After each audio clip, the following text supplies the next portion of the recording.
The baby shower was supposed to be a celebration, a moment of joy, the kind that brings people together, where laughter fills the air and the weight of life's struggles is momentarily forgotten. But as Jada stood at the center of her immaculate, sun-drenched living room, surrounded by her closest friends and family, she could already feel the tension creeping in. The bright yellow balloons, the little gifts wrapped in pastel paper, and the glow of the afternoon sunlight streaming through the large bay window, none of it seemed to matter. The only thing Jada could focus on was the thick silence that hung in the air, like a storm waiting to break. Her husband, Malik, stood off to the side, his usual easy smile nowhere to be found. Instead, he had a tight-lipped expression, his eyes scanning the room but never meeting hers. He'd been distant lately, more distant than ever before, and it was starting to gnaw at her. His mother, Lorraine, was here, of course, but Jada's intuition told her that something wasn't right. Lorraine, always the pillar of grace, had a look in her eyes that made Jada uneasy. It wasn't just the disapproving glance she often sent in her direction. No, today was different. Today, Lorraine looked calculating. Jada pushed the unsettling feeling aside. She wasn't going to let anything ruin the moment, not with her baby girl's arrival so close. She smiled brightly, trying to ignore the unease that stirred within her. Her friends gathered around her, showering her with laughter and love, but she felt the distance growing between them all. A soft click of the door opening interrupted the conversation. Malik's stepfather, Calvin, had arrived. He walked in with his usual swagger, but Jada noticed the tension in his movements too. He looked to his wife, Jada's mother-in-law, Lorraine, before offering a distracted greeting. But it wasn't Calvin's entrance that snapped Jada's attention back to reality. It was the moment she saw Lorraine, her eyes hard as she moved toward the table where the birthday cake sat. Jada's stomach twisted. Something was off. She tried to shake it off, but the words that came next struck her like a slap to the face. "I need to speak with you," Lorraine said, her voice low but deliberate. Jada's heart skipped a beat. The room went silent. The energy shifted in an instant, and Jada felt every eye in the room turn toward her. "What's wrong, Lorraine?" Jada asked, her voice betraying her growing concern. She tried to keep her composure, but she could feel the pressure building, her hands beginning to tremble. Lorraine's lips curled into a cold smile, but it was the kind of smile that made Jada's blood run cold. "You think you know everything, don't you, Jada?" Lorraine's voice cut through the silence like a knife. "You've been living in this house, wearing that pretty smile, pretending like everything is fine.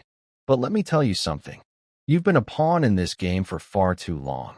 Jada felt her knees buckle, her hand pressing against the table for support. Her breath hitched in her chest. "What do you mean by that?" Malik still hadn't moved from the corner of the room. Jada turned to look at him, but his face was unreadable. He stood there, arms crossed, his jaw clenched. Lorraine didn't give her a chance to react. She pulled a thick, manila envelope from her purse, tossing it onto the table with deliberate force. "Happy baby shower," Lorraine said, the words coming out like a taunt. "Consider this your real gift." The room went quiet, every single guest holding their breath. The envelope sat there on the table between them, as if mocking Jada, daring her to open it. She stared at it, her heart racing in her chest. No, this couldn't be happening. Not here. Not now. She didn't want to look, but her hand moved toward the envelope, almost against her will. With shaky fingers, she lifted the flap, her mind screaming for her to stop, but she couldn't. She had to know. Her eyes flickered across the first few lines of the document, the letters blurring together as her vision swam. The words were clear enough, though. Divorce papers, filed by Malik's mother. Jada's stomach dropped. The room seemed to tilt around her, the walls pressing in as the weight of the moment settled on her shoulders. Every word on that page was a crushing blow. She looked up at Malik, her eyes wide with shock. "What is this?" Malik didn't meet her gaze. He didn't have to. Lorraine's cold smile was all the answer Jada needed. "Consider it settled," Lorraine said, her voice steady as she stared down at her daughter-in-law. "You've been nothing more than a placeholder in this family, Jada. This marriage is over." Jada's mind reeled. She couldn't breathe, couldn't think. The world around her spun wildly as the truth finally settled in. All the love, all the years of giving herself to Malik, building their life together, had been a lie. A game. A scheme. And now it was ending. The door slammed shut in her heart, the echo reverberating through the room. But something else stirred within her. Something deeper. Something cold. She didn't scream. She didn't cry. She didn't even shout.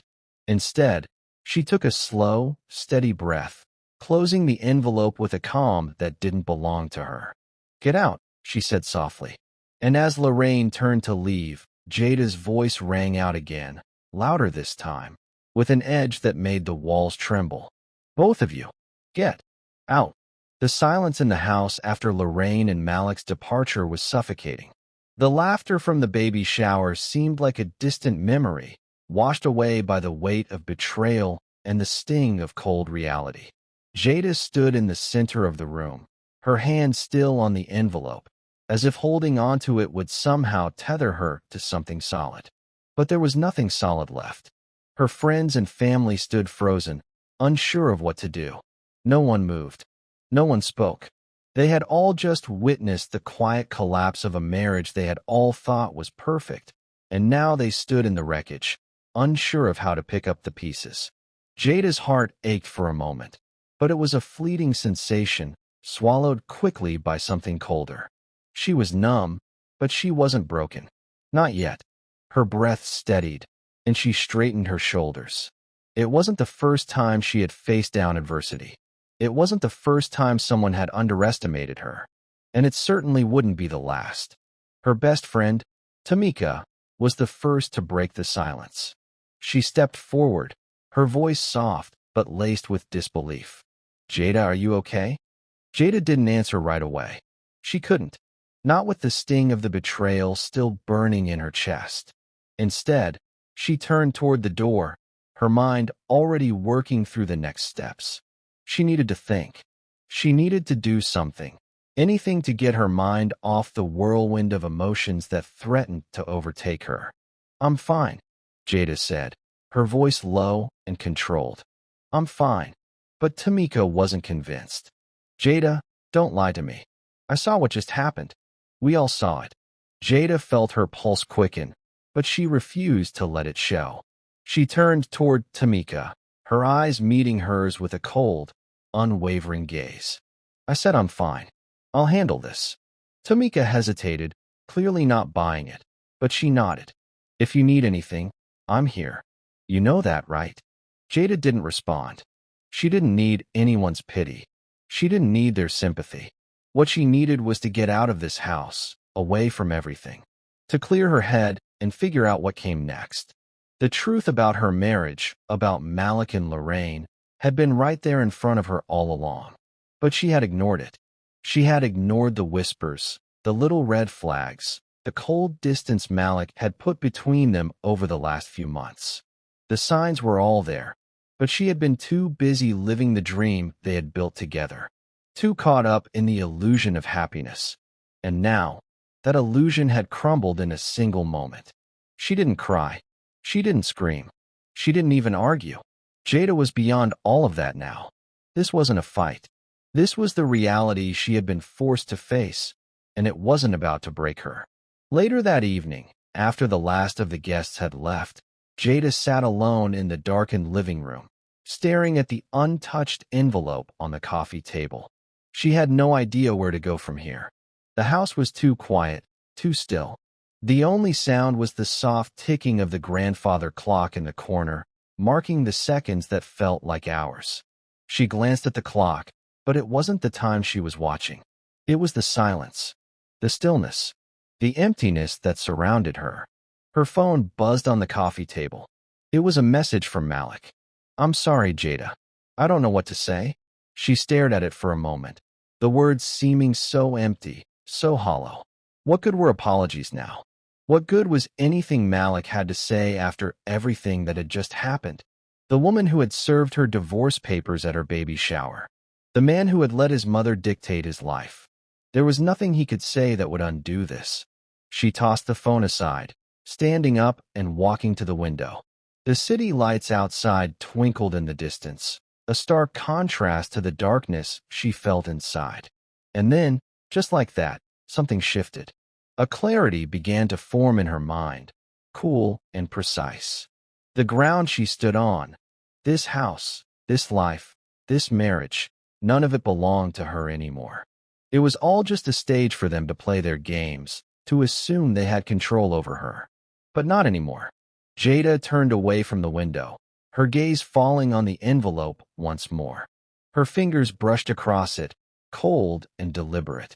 Inside that envelope were the divorce papers Malik had signed, the ones he had pushed across the table without a second thought. But there was more to this than just a piece of paper. It was a signal, a declaration, and it had just become her moment to reclaim control. She picked up her phone again, this time dialing a number she knew by heart. It rang twice before a calm, steady voice answered. "Cornelius," Jada said, her voice tight but determined. "It's time." The silence on the other end of the line was brief, but she knew exactly what it meant. Cornelius Tate had been her lawyer for years, a trusted advisor who had guided her through the ins and outs of real estate, finance, and more. He was the one who had helped her build her empire in silence, far from the public eye. And now, she needed him more than ever. "I'll be ready," he said. Jada hung up the phone, her resolve solidifying. She didn't need Malik. She didn't need Lorraine. She had everything she needed within herself. And when the time came, she would make sure the world knew exactly who had been underestimated. The real game was just beginning. The next few days passed in a blur of numb routine. Jada went through the motions, keeping her face neutral and her movements steady. She woke up early, made herself a cup of coffee, and methodically went about her day. The only sounds in the house were the soft hum of the refrigerator and the steady ticking of the clock. There was no chatter, no laughter. Just the steady beat of time moving forward, the only constant in a world that had just shifted beneath her feet. Her twin daughters, Amara and Zuri, had noticed the change. The playful energy they once exuded had quieted, and they kept a little more distance, their eyes often searching her face for answers she didn't have. But Jada didn't have the heart to explain. They were too young to understand the weight of what had just happened, too innocent to grasp the harsh reality of betrayal and public humiliation. Instead, she focused on them. She gave them her attention when they needed it, held them a little closer when they looked at her with those big eyes, and whispered soft reassurances that everything would be okay. It was a lie, but it was a lie she needed to tell, for now. Jada spent her evenings in the quiet of her office, going through paperwork, reading over contracts, and organizing her thoughts. She hadn't touched the divorce papers since that night. They still sat in the envelope on the kitchen counter, unopened. But she knew what was inside. She knew what Malik and Lorraine had done, and she was done pretending. The phone call she'd made to Cornelius Tate, her real estate attorney and confidant, hadn't been just a casual check-in. It had been the beginning of a plan, a long-term strategy that would restore the balance of power. The Beaumonts had made a fatal mistake. They thought they had stripped her of everything. They thought they could walk all over her. But they had no idea what she had quietly built while they weren't paying attention. Her mother had always said, "You don't need to make noise to be powerful. Let your actions do the talking." And that's exactly what Jada planned to do. She didn't need to explain herself. She didn't need to beg for anyone's approval. The foundation she'd laid for herself, for her daughters, and for the future had been built in silence, with patience and precision. And it was time for the world to see it. It wasn't until the end of the week that Jada felt ready to take the next step. She had spent the last few days gathering every document, every piece of evidence she needed to secure her place. It wasn't about revenge. It was about reclaiming what was rightfully hers, what had always been hers. Jada had grown up in a world where people judged her by the way she looked, by her upbringing, by her last name. But they didn't know the real her. The woman who had worked her way from nothing, who had spent late nights studying real estate law, who had quietly built an empire that was now worth more than anyone could imagine. Now it was time to show them all. Her next move was simple but strategic. Cornelius had already been in contact with her, preparing the legal steps for the next phase. He had instructed her to get everything in order before taking any formal action. But Jada knew she couldn't wait any longer. The longer she let this drag out, the more control Malik and Lorraine would have. The morning of her next big move arrived quickly. Jada had already prepared everything she needed. Cornelius had advised her to take the first step and file her own papers with the courts, initiating the process of legally separating from Malik. The divorce papers they had served her at the baby shower had been a calculated move on their part, but it was her turn now to flip the script. She wasn't about to let them have the last word. Jada stood in front of the courthouse, her heels clicking on the sidewalk as she walked toward the entrance. It was a sunny morning in downtown Atlanta, the city buzzing with life. The air was thick with the scent of summer, and the streets were filled with people moving in every direction, chasing their own ambitions. But Jada wasn't chasing anything. She was already there. Inside the courthouse, she took a seat in the waiting area, the soft hum of fluorescent lights overhead. Her mind was clear now. There was no room for doubt, no room for fear.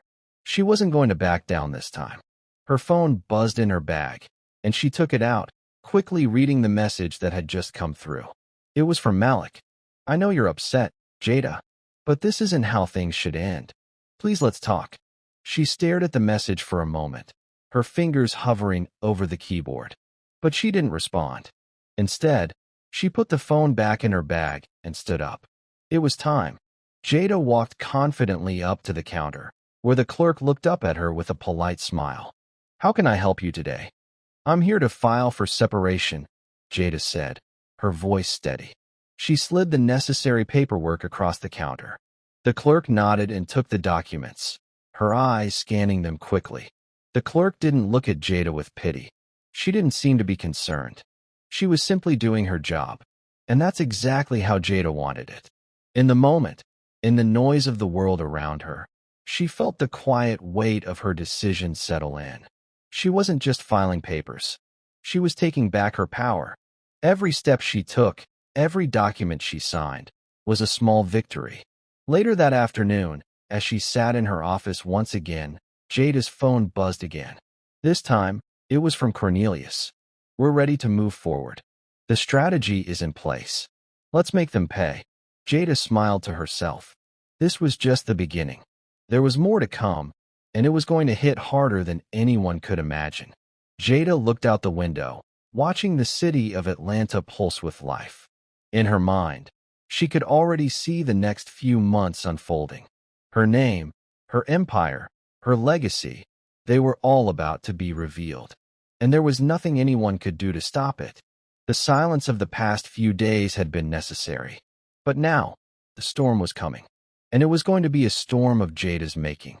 It had been 3 weeks since Jada filed her separation papers, and the silence in the house had started to feel different. It was no longer the weight of confusion or the pain of betrayal. It was the calm before the reckoning, and Jada knew the storm was coming. She could feel it in the air, the tension, the fear, building up to a moment that would shake everyone who had ever underestimated her. Malik hadn't come home that night, just like all the nights before. And each night, she grew less concerned, less surprised. The man who had once been her partner, her love, was now just a shadow in the house they had built together. The man she had married had evaporated, replaced by a stranger who wore his face but not his soul. Jada had learned long ago that time did one of two things. It either healed wounds or it exposed them. And the time Malik had spent away from her wasn't healing anything. It was revealing who he really was. A man who had let his mother dictate his life. A man who thought that his wealth, his family name, and his connections would protect him from any consequence. A man who thought he could walk away from everything without a second thought. But Jada wasn't going to let him walk away. Not without a reckoning. It was a Thursday afternoon when the first strike came. A small, seemingly inconsequential email hit her inbox, but the subject line caught her attention immediately. Notice of legal proceedings. Jada clicked it open, her heartbeat steady as she read through the document. It was from Malik's attorneys. A counterclaim. He was officially contesting the separation, demanding half of the assets in their shared estate. The audacity of it. After everything, Malik thought he could still claim what wasn't his. She set the email down, her eyes narrowing. They hadn't even begun to understand the game they were playing. Jada had already anticipated this move. It was no surprise. In fact, she had already begun making her own legal preparations, quietly positioning herself for the fight to come. She dialed Cornelius's number, and after 2 rings, his familiar, calm voice came through. "Jada," he said, "I've seen the email. I knew they'd make a move. Are you ready for the next step?" "I'm more than ready," she replied, her voice as cold and controlled as ever. "Let's make it count." 2 days later, Jada found herself sitting in a sleek, glass-walled conference room at the law offices of Tate and Associates. Cornelius sat across from her, his calm demeanor belying the gravity of what they were about to do. Malik's lawyers were on the other side of the table. They were the kind of lawyers who thought they had all the power, the kind who wore their privilege like armor, believing it made them invincible. But Jada wasn't intimidated. Not by their suits. Not by their credentials. Not by anything. She had spent the last few years quietly building a legal strategy of her own. The Beaumonts thought they controlled everything, but Jada had been laying her foundation under their noses the entire time. Cornelius opened the meeting with a quiet, steady voice. "This isn't about the money. This is about taking back what's been stolen." Jada's eyes didn't leave the lawyers as they shifted uncomfortably in their seats. As the meeting unfolded, Jada could feel the weight of every decision she had ever made. Every property she had acquired, every move she had kept hidden, all of it was coming to a head. She wasn't just fighting for her assets. She wasn't just fighting for the house on Delwood Avenue. She was fighting for her dignity, for the respect that had been stripped away from her by the very people who should have had her back. And as the Beaumont family sat across from her, pretending they had the upper hand, Jada knew one thing for sure. She was going to make them regret ever underestimating her. The days that followed were a blur of meetings, negotiations, and legal maneuvering. Jada was in constant contact with Cornelius, strategizing her next move. But she wasn't going to play by their rules. She had learned long ago that the best way to win a game was to change the rules entirely. And Malik? He was nowhere to be found. No calls. No messages. Nothing. It was as if he had disappeared into thin air, leaving his mother to fight his battles for him. Jada didn't mind. She had no intention of letting Lorraine win either. The moment that changed everything came on a Friday afternoon, 2 weeks after the legal proceedings began. Jada was standing in her office, scanning through the documents Cornelius had sent over, when her phone buzzed with an incoming call. It was from the law firm, but this time, it was a different voice on the other end. "Ms. Hargrove," the lawyer said, "I'm calling to inform you that the judge has made a ruling." Jada's pulse quickened, but she kept her composure. "And the judge has decided to review the entire asset distribution in light of new evidence." Jada didn't wait for the lawyer to finish. She already knew what was coming next. It was time to bring the hammer down. The legal battle was about to escalate in ways that no one could have anticipated. Jada wasn't just going to settle for half of what she had built. She wasn't going to back down. The Beaumonts were about to lose everything, and Jada was going to make sure they felt every bit of it. Later that night, after everything had settled, Jada found herself sitting in the quiet of her living room, reflecting on the days that had led up to this moment. She had fought the urge to collapse into despair, to lose herself in the pain. But she hadn't. She had kept her focus, kept her strength, and now, the pieces were finally falling into place. And the best part? She hadn't even started yet. It had been a month since the legal proceedings had begun in earnest, and Jada could feel the weight of each passing day, each step closer to the inevitable showdown. Her patience, her calm, her quiet resolve, they were all coming to fruition now. Malik and Lorraine had underestimated her every move, and now, the Beaumont Empire was beginning to crumble, piece by piece. Jada had spent years building something far more significant than wealth. She had built control, resilience, and the unshakable belief that nothing, not even betrayal, could break her. And now, as she watched the pieces of her life align with precision, she couldn't help but feel a flicker of something that had been missing for far too long: power. The phone call came on a Tuesday morning, just as Jada was finishing her breakfast. It was Cornelius, his voice steady but laced with an urgency she hadn't heard before. "Jada, it's time," he said, his words sharp, final. "The final hearing is scheduled for Thursday. This is it." Her heart pounded in her chest. Everything she had done, every sacrifice, every calculated move had led to this moment. She took a deep breath, steadying herself. She wasn't just ready. She had been ready for this for years. That afternoon, Jada stood in front of her mirror, adjusting the deep green dress that clung to her body in all the right ways. She wasn't looking for approval from anyone. She wasn't dressing to impress. She was dressing to own the room, to remind herself that she was in control of everything in her life now. The weight of the divorce papers, the humiliation at the baby shower, and the betrayal, it had all led to this. She wasn't just reclaiming her life. She was taking back her dignity, her future, her empire. And when the Beaumonts walked into that courtroom on Thursday, they would see the real power she held. No more pretending. No more playing by their rules.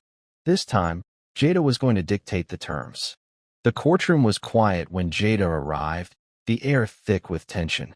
Malik and Lorraine were seated on the opposite side, their lawyers flanking them like a wall. Malik's face was drawn, hollow, as though the last few weeks had aged him by a decade. Lorraine, ever the pillar of control, sat with her arms crossed, her gaze fixed forward. They looked like two people who believed they had already won. Jada didn't acknowledge them. She didn't need to. She walked straight to her seat, her heels clicking with purpose against the cold marble floor. She didn't feel fear. She didn't feel anger. She felt only clarity. Her attorney, Cornelius, sat beside her, his calm demeanor a stark contrast to the storm that was about to hit. He had worked tirelessly on the case, making sure every legal angle was covered, every flaw in Malik's claims exposed. But this wasn't just a legal battle anymore. It was a reckoning. And Jada wasn't just here to win. She was here to destroy everything Malik and Lorraine had taken for granted. The judge entered, and the room fell silent. The proceedings began with formalities, the usual back and forth about property and assets. Jada's eyes never left Malik, never left Lorraine. She wasn't listening to the lawyers. She was reading the body language, the subtle shifts in the way they reacted to each move she made. Every time their attorneys spoke, Jada remained stoic, but inside, she was watching them unravel. The Beaumonts had spent their lives hiding behind their wealth, their name, their reputation. But today, none of that mattered.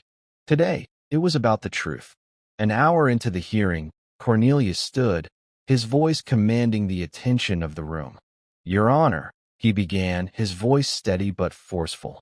"The claims made by the opposing party are not only baseless, but also fraudulent.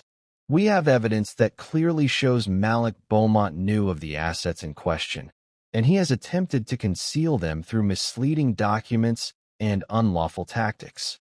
The room shifted, and Jada could feel the tension spike. She knew exactly where this was going. She had made sure of it. Cornelius placed a series of documents on the table, and the courtroom gasped as he revealed the full extent of Malik's financial manipulation. The Beaumont family name, their empire, everything they had worked so hard to build.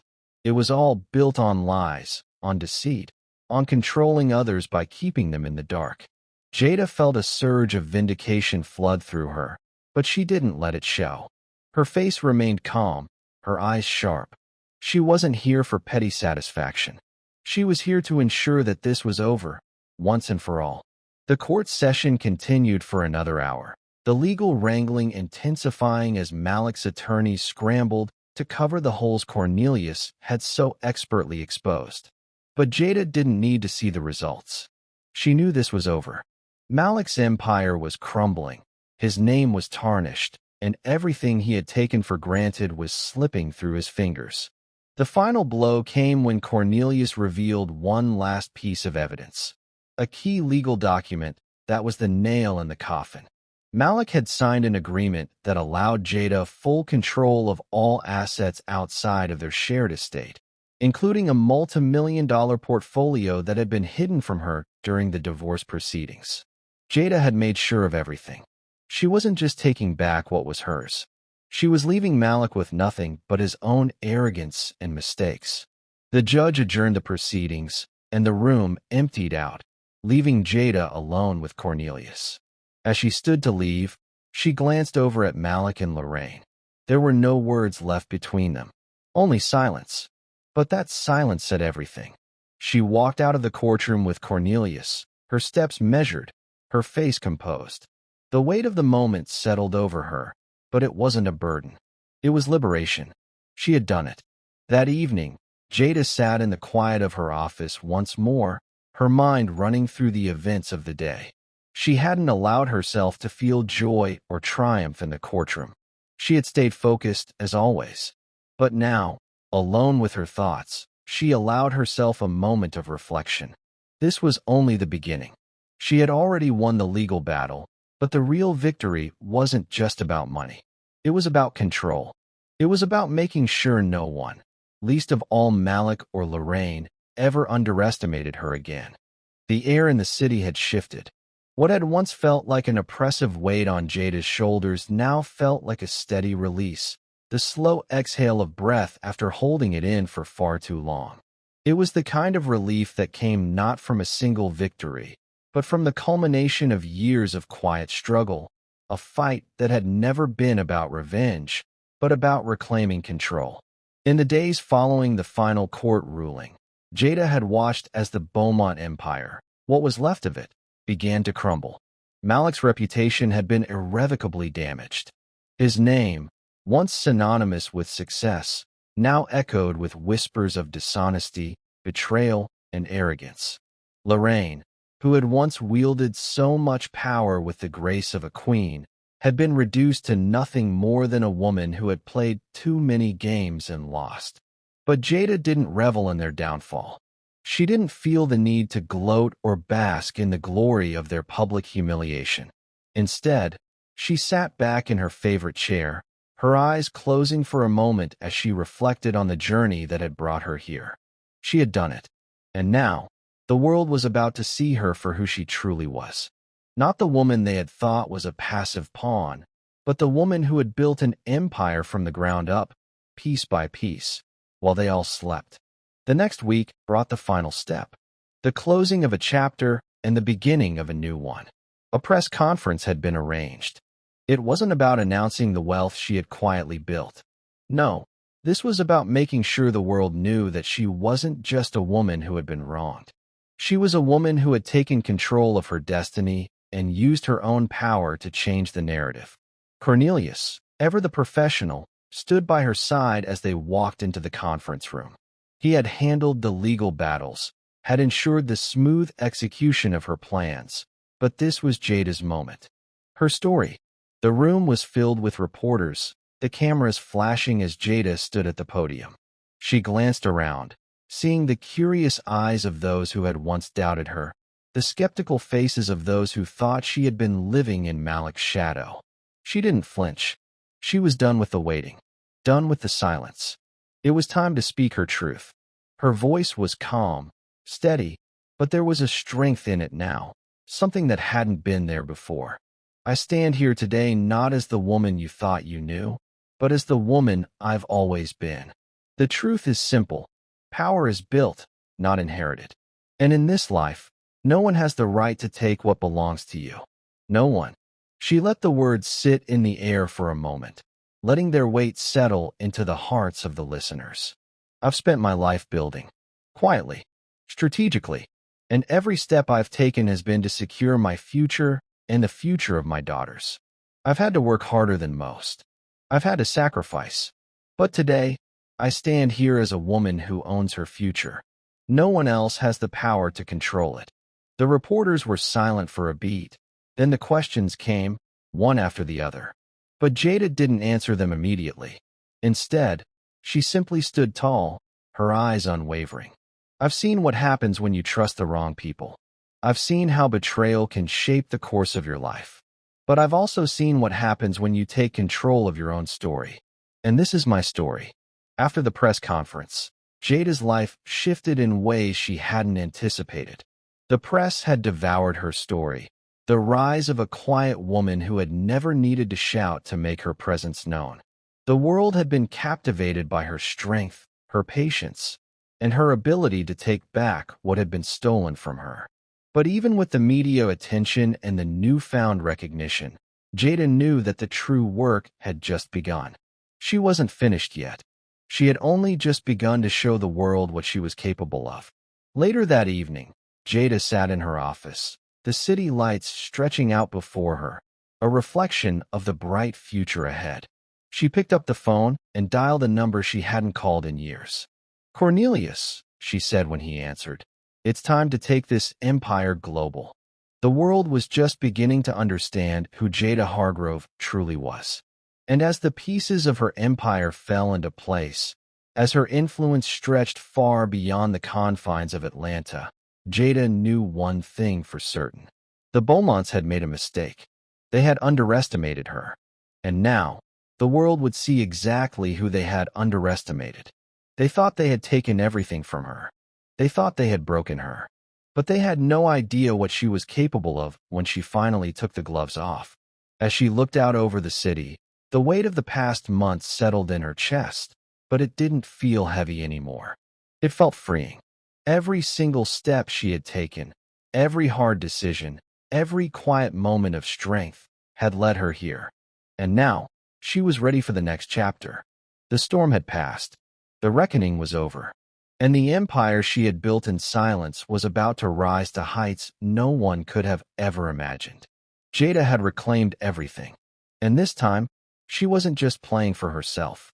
She was playing for her daughters, for her legacy, for every woman who had ever been underestimated. And the best part? No one would see her coming. The storm wasn't over yet.